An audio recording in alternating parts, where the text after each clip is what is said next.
Bonjour, écoutez, je suis ravie d'être avec vous aujourd'hui. Je vous l'avais annoncé en début de semaine. Nous allons aborder aujourd'hui le lait végétal, comment fabriquer du lait végétal, mais aussi la comparaison entre le lait végétal et le lait de vache. Alors, pour toutes les personnes que ça pourrait intéresser, ça sera en deuxième partie. Je vais commencer aujourd'hui par partager ma recette du lait végétal à base de noisettes. Donc pour notre recette de lait de noisettes, je vous conseille donc de prendre 100 g de noisettes et de les laisser tremper toute une nuit et ensuite de jeter cette eau de trempage pour commencer votre lait. Et nous allons avoir besoin d'un litre d'eau. Donc là, comme vous pouvez voir, je mets les noisettes dans un mixeur. Ensuite, je vais y rajouter mes dattes. Donc moi, j'ai mis à peu près pour 1 litre de lait de noisettes, j'ai mis à peu près 6 dattes. Comme je vous le disais, je vous le dis un petit peu plus tard, vous pouvez aussi rajouter du sirop d'agave à la place des dattes ou du miel. Vous rajoutez ce que vous souhaitez. Moi, personnellement, je préfère mettre des dattes étant donné que les dattes apportent des minéraux supplémentaires dans mon lait.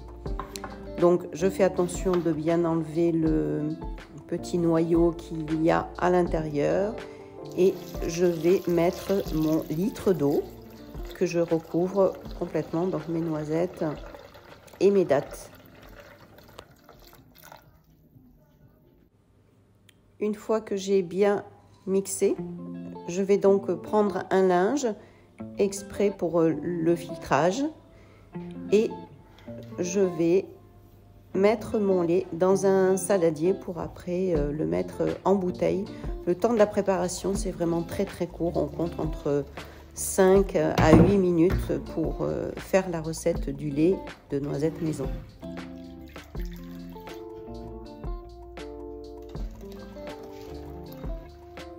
Alors surtout, ne jetez pas l'okara en fait, la pulpe de noisette, on appelle ça donc l'okara, avec lequel vous allez pouvoir faire des gâteaux et des préparations. D'ailleurs, je vous en ferai ultérieurement si vous le souhaitez, mais c'est très intéressant et c'est très riche, donc gardez-le pour plus tard. Voilà, mon lait est terminé, je n'ai plus qu'à le mettre en bouteille, de bien le fermer et de le mettre au frigo. On peut le conserver à peu près une semaine. Je vous souhaite une très bonne dégustation. Bien, écoutez, j'espère que vous avez apprécié la recette. Donc voilà, je voudrais vraiment insister sur l'achat des laits végétaux qui sont vraiment aujourd'hui, il faut lire sur les étiquettes, hein, c'est vraiment important. Il y a à l'intérieur des additifs, des huiles, des colorants, des épaississants, des sucres vraiment en excès dont on n'a absolument pas besoin. Et c'est vrai que ça permet tout simplement, comme je vous le disais tout à l'heure, d'être des conservateurs. Et il y a du sel aussi. Alors, le lait de noisette, effectivement, on peut en retrouver dans le commerce, vous pouvez en acheter. Quand on le fait maison, on sait très bien qu'il dure à peu près une semaine, pas plus, dans nos frigos. Je vais vous donner toute la composition de ce lait végétal. Alors, les bienfaits du lait végétal à la noisette. D'abord, ça participe à l'équilibre du microbiote.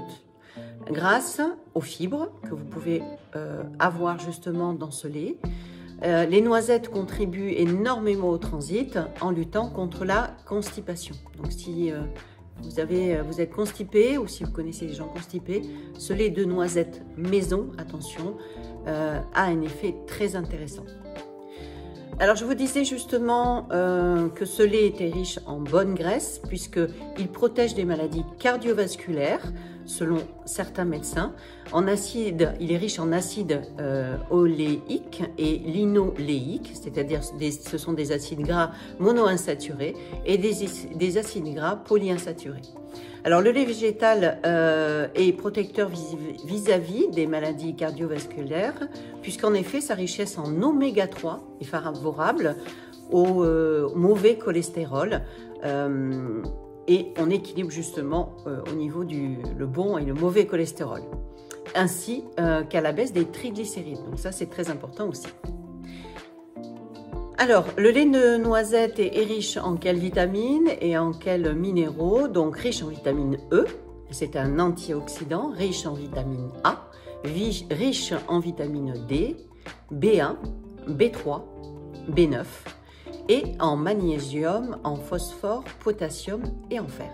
Il convient aussi en cas de diète spéciale ou des intolérances au niveau alimentaire. Pourquoi? Puisqu'en fait, il est faible en sodium, ce qui peut convenir effectivement pour les personnes qui suivent un régime hyposodé. Vous connaissez mon engagement par rapport au sans gluten, donc toutes les personnes qui sont dans un rééquilibrage alimentaire ou un régime sans gluten, effectivement, vous pouvez consommer ce lait de noisette. Alors parfois, dans les recettes, vous allez pouvoir voir qu'il y a, on peut le sucrer aussi avec du sirop d'agave ou du sirop d'érable. Alors ça, c'est une question de goût. Je pense personnellement que justement le fruit, la date en elle-même, est beaucoup moins sucrée et apporte moins de sucre directement dans le corps et dans le sang. Donc plus intéressant peut-être que des sirops d'agave ou de sirop d'érable. Je vous laisse choisir et je vous laisse faire votre propre recette avec les conseils que je vous ai donnés tout à l'heure. Alors, pourquoi le lait végétal? Le lait végétal est beaucoup plus digeste. Donc, je vous le disais tout à l'heure qu'il était riche en vitamines, mais il n'a pas de lactose, ni de caséine. La protéine, justement, du lait de vache qui provoque des troubles de la flore intestinale, ainsi que dérange la perméabilité intestinale. D'où, souvent, des problèmes de santé dus à la consommation du lait de vache. Alors souvent, on ne nous l'explique pas. Moi, je sais que personnellement, ça a été il y a des années où j'étais à l'époque prof de fitness et je donnais beaucoup de cours. Donc c'était entre 4 et 6 heures de cours de fitness par jour. Et malgré tout, j'arrivais à me blesser, j'avais des douleurs, j'ai même été opérée d'une hernie à un moment donné et j'ai rencontré un ostéopathe. Je l'appelle aujourd'hui mon docteur magicien, puisqu'en fait, ça a été le premier à l'époque qui m'a dit « Écoute Christelle, si vraiment tu veux te sentir mieux, tu devrais arrêter le lait de vache. » Alors ça a été une grande surprise, puisque je vous parle il y a des années et des années, puisqu'effectivement je consommais du lait de vache comme beaucoup de gens aujourd'hui. Plus de 75% de la population quand même est intolérant au lactose et on en connaît des fois pas les causes et des problèmes justement digestifs. Donc effectivement, c'est aussi mauvais pour le diabète, hein, étant donné qu'il y a le lactose aujourd'hui. Il faut savoir que c'est une forme de sucre. Donc pour les diabètes, le lait de vache n'est absolument pas recommandé. Donc à l'époque, effectivement, j'ai cessé de consommer du lait de vache et je me suis mis à consommer des laits végétaux. Et effectivement, sur une année, j'ai vu vraiment la différence. Là aussi, ce sont des sujets que vous pouvez voir un petit peu partout, où on nous nourrit des petits avec des laits de vache, et je vais vous expliquer un petit peu pourquoi c'est une hérésie. Mais qui n'a jamais entendu la publicité, les produits laitiers, nos amis pour la vie? Manger 3 produits laitiers par jour, c'est pas compliqué. Imagine, le matin, tu pourrais boire un verre de lait avec Perrette. Le midi, manger un morceau de fromage avec Maître Corbeau. Et le soir, un yaourt avec le petit chaperon rouge. Alors pourquoi manger la grand-mère du petit chaperon rouge? C'est pas bon, c'est pas gentil, et en plus ça te ramollit. Pourtant c'est facile de manger 3 produits laitiers par jour. Les produits laitiers sont nos amis pour la vie. Un engagement des industriels qui est forcément là, puisque ce sont des milliards d'euros qui sont engagés par rapport à ça. Mais à un moment donné, on se doit de se dire la vérité, surtout pour notre santé. Effectivement, nous sommes le seul mammifère à continuer à consommer du lait de vache, et qui plus est, du lait d'une autre espèce. Alors, pour ceux qui se poseraient la question, qu'effectivement, il y a des décennies que nous consommons du lait de vache, et malgré tout, nos parents, nos grands-parents, nos arrière-grands-parents n'avaient pas tous ces problèmes de digestion, peut-être de diabète et tous ces problèmes de santé. Et la bonne question à se poser, c'est qu'effectivement, la fabrication est désormais complètement différente et les industriels, encore une fois, le savent pertinemment. Donc effectivement, l'apport du lait de vache n'est absolument plus le même qu'il y a des années. D'autant plus qu'on en consomme de plus en plus, il y en a de plus en plus dans tout. Et encore une fois, comme je vous dis, nous ne sommes pas des mammifères où nous devons continuer à consommer du lait de vache d'une autre espèce. Allez, on va au cœur du sujet puisque nous allons aborder le lait avec les enfants. Alors le lait est une alimentation exclusivement destinée aux nouveau-nés. D'ailleurs, le lait maternel humain se destine donc aux nourrissons, tandis que le lait de vache est censé nourrir le veau. Alors, en tout cas, l'aliment complet de la nature a prévu pour nourrir les petits, de les aider à se développer.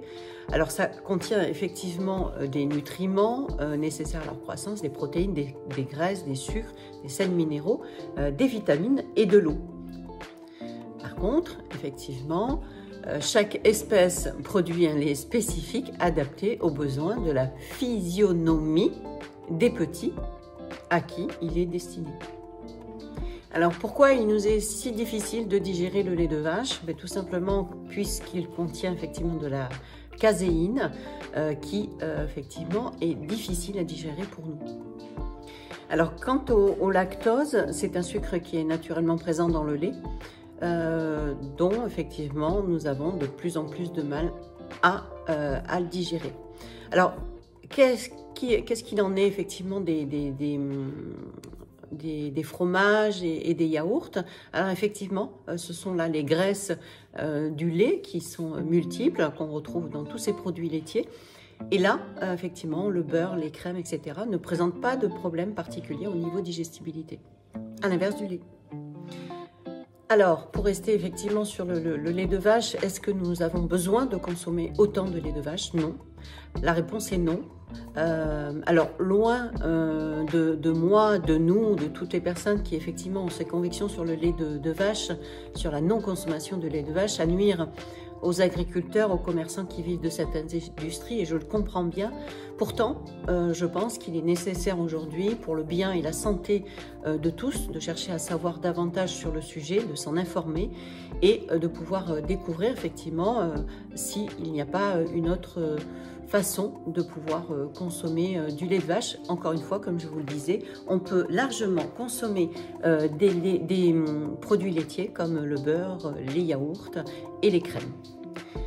Alors, une source effectivement d'un bio-nutritionniste qui explique effectivement que le lait contient également beaucoup de pesticides, voire parfois 5 fois plus que les végétaux, donc des métaux lourds, mais aussi des hormones de croissance, des perturbateurs qui pourraient aussi effectivement avoir sur ce dernier des effets très néfastes sur la santé. Alors, augmentation du risque du cancer du sein, maladie coronarienne et sans oublier les effets pro-inflammatoires. Et souvent, et justement, c'est ce que je vous disais tout à l'heure, c'est que comme j'avais beaucoup d'inflammation, mon ostéopathe m'a dit arrête le lait de vache et mes inflammations se sont arrêtées au bout d'un an. Alors, on va énumérer point par point rapidement sur effectivement les inconvénients du lait de vache. Alors, numéro 1, le lait de vache est indigeste. Numéro 2, le lait de vache est allergène. Numéro 3, le lait de vache génère du cholestérol. Numéro 4, le lait de vache contient des ingrédients néfastes. Ah, nous allons aborder un sujet très épineux puisque le mythe du calcium bon pour les os contenu dans le lait de vache. Je vous annonce les études. Avez-vous entendu parler de milieux acido-basiques au niveau de notre corps et justement cet équilibre au niveau alcalin? Alors, Pourquoi effectivement ce mythe de calcium bon pour les os, comme on le dit pour le lait de vache, est complètement faux? Tout simplement, en fait, c'est que ça provoque l'inverse. Et je vais vous expliquer comment ça se fonctionne. Alors, effectivement, on a du calcium dans le lait de vache. Mais il a été démontré qu'effectivement, au lieu de renforcer les os, comme pourrait faire le lait de vache, la présence de ce calcium, qui pourrait effectivement être bon pour nous, a un effet acidifiant. C'est-à-dire que le pH du lait de vache est acidifiant. Donc, au lieu justement de provoquer et de pouvoir consommer ce calcium, en fait, il provoque de l'acidité dans l'organisme et cette acidité, malheureusement, engendre une décalcification des os. Donc, plus on consomme du lait de vache, plus on provoque de la décalcification. Voilà, donc c'est juste un effet chimique alcalin au niveau justement de cette acidité dans l'organisme. Alors, beaucoup de personnes pensent à tort qu'effectivement l'ostéoporose est une maladie due à un manque de calcium et une carence. Cette maladie, elle est provoquée par un phénomène de pro-inflammatoire. Alors, qu'est-ce que c'est? C'est tout simplement, en fait, de l'inflammation. Et le lait de vache est un produit pro-inflammatoire. Donc, effectivement, on peut retrouver, pour justement éviter ça, augmenter la consommation de magnésium, de potassium et de bore, qu'on le retrouve dans les végétaux et aussi dans les produits alternatifs du lait de vache. Donc, du beurre, de la crème et des yaourts. Alors, numéro 6, le lait de vache est responsable de nombreuses maladies. Donc, aujourd'hui, des médecins s'avancent effectivement sur différents cancers, prostate, pancréas, côlon, estomac, etc. On y a aussi justement provoqué des ulcères, des allergies, de la fatigue chronique, du diabète. On parle aussi de maladies de Crohn que le lait de vache ne va pas arranger, et de la constipation. Mais on parle de ballonnement, on parle de nausées, on parle de vomissement, on parle le ralentissement du transit, comme je vous dis depuis tout à l'heure, les maux de ventre, les coliques, etc. Les coliques au niveau des enfants. Voilà, donc c'est effectivement sujet à des problématiques, mais on peut aller beaucoup plus loin. Là, je vous laisserai peut-être aller rechercher toutes ces informations sur des maladies respiratoires dues justement à cette inflammation, des maladies oculaires, voilà, qui ferait qu'à un moment donné, comme il y a une inflammation, même, on pourrait dire aussi une invasion microbienne qu'on pourrait avoir, qui serait mal gérée parce que justement, on a à l'intérieur de notre corps des aliments à titre inflammatoire. Alors, quelle alternative pour les mamans qui pourraient s'intéresser au sujet d'aujourd'hui? Le lait de vache est pas bon pour les nourrissons. Alors effectivement, nombreuses recherches et aujourd'hui et validations sur des médecins nous ont expliqué que moi personnellement, mon fils a été élevé 6 mois directement au lait maternel. Et du lait maternel, je suis passée au lait de chèvre. Donc effectivement, aujourd'hui, encore des années après, il consomme du lait de chèvre. Alors on peut le mettre dans l'alimentation, on peut le boire comme ça. Il y a des laits plus ou moins forts. Il y a aussi donc pour les bébés, je reviens sur les bébés, il y a le lait de chèvre donc en poudre. Le lait de chamelle est vraiment quelque chose de très intéressant. Et aussi les laits en poudre d'origine végétale pour les bébés. Alors, conseil important, ce que je viens de vous annoncer au niveau des enfants et des bébés, validez ça avec votre pédiatre. Alors, c'est un petit peu comme le soja, il y a 2 écoles. Validez ça avec votre pédiatre. Mais en tous les cas, si vous devez changer de lait et que jusqu'à maintenant, votre enfant consommait essentiellement du lait de vache, je vous conseille de faire en transition, c'est-à-dire de ne pas passer au lait de vache et directement au lait de chèvre ou des laits de chamelle ou des laits végétaux, mais d'y aller petit à petit et vous risquez d'être très surprise sur la digestion, sur les pleurs, sur l'endormissement de votre petit. Moi, ça a été un vrai bonheur d'avoir un enfant qui dormait et qui n'a jamais eu de colite, de toute façon digestive. Alors vous avez différents laits, vous avez le lait de soja, le lait d'amande, le lait de noix que je pratique aussi, le lait de coco. Je vous ferai la recette, c'est absolument divin. Les autres laits qui sont effectivement riches, un petit peu plus riches en calcium. Alors ceux qui sont le plus riches en calcium, c'est l'amande, la noix de cajou, la noisette. Voilà. Mais après, ce que je vous conseille de toute façon, si vous souhaitez consommer plus de calcium pour X raisons, tout simplement parce qu'il faut en consommer, vous en trouvez dans d'autres aliments, hein, c'est-à-dire des sardines, dans les épinards, dans les amandes, dans le tofu, dans les boissons enrichies à base de riz. Donc vous avez effectivement des choses comme ça, comme les épinards, les anchois, le saumon, les haricots, voilà, et la spiruline, qui sont des aliments très intéressants au niveau justement du calcium. Voilà, bien écoutez les amis, je vous ai effectivement partagé vraiment mes convictions. Vous avez la recette en amont pour pouvoir faire du lait de noisettes. Je me ferai un plaisir effectivement de vous proposer des laits de coco que j'aime particulièrement, le lait d'amande. Alors il y a des gens qui sont intolérants aux amandes, donc j'ai pas voulu commencer par ça, mais c'est vraiment très intéressant. Et en fait l'idée effectivement, étant donné que ces laits végétaux apportent des nutriments différents, moi ce que je vous propose c'est par exemple de faire 2 fois sur 2 semaines peut-être du lait de noisette. Vous changez, vous faites du lait d'avoine aussi, c'est très intéressant. Puis vous changez, vous faites 2 fois sur 2 semaines du lait d'amande, du lait de riz, etc.